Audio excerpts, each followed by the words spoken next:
Breslev Boost avec Francky Perez.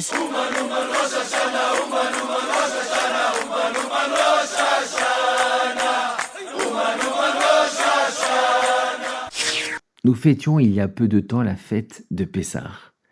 La paracha de la sortie d'Égypte ne manque pas d'événements marquant l'histoire du peuple juif. Les Bnei Israël sont les témoins vivants de bouleversements de la nature, les 10 plaies, mais également l'ouverture de la mer Rouge, sa traversée à pied et sa fermeture sur l'ennemi égyptien s'inscrivent dans une dynamique opposée au déroulement logique du monde.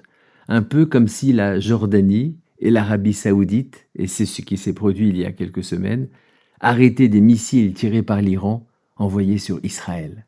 Mais revenons à la sortie d'Égypte. Après cette série de miracles, intervient l'épisode du don de la Torah, mais aussi celui de la descente de la manne, nourriture céleste, et des nuées protectrices, comme pour marquer un paroxysme de l'intervention divine sur le peuple juif.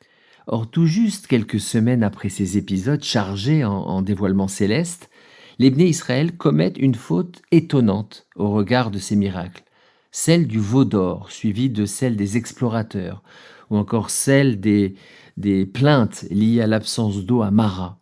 Les Bnei Israël auraient-ils occulté ces manifestations spectaculaires au profit d'un scepticisme incompréhensible ? La Torah enseigne un message fondamental. Les miracles ne fondent pas à eux seuls la émouna, la foi en Hachem. Les miracles ne constituent pas un socle suffisamment solide afin d'asseoir en nous une conscience suffisante pour obéir au commandement d'Hachem.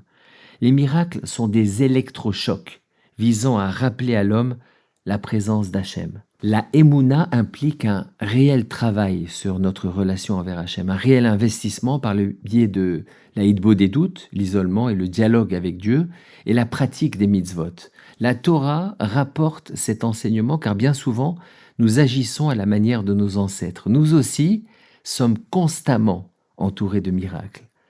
Pourtant, nous vivons dans l'inquiétude et dans le doute. À nous de prendre conscience des miracles quotidiens envoyés par Hachem. Shabbat Shalom.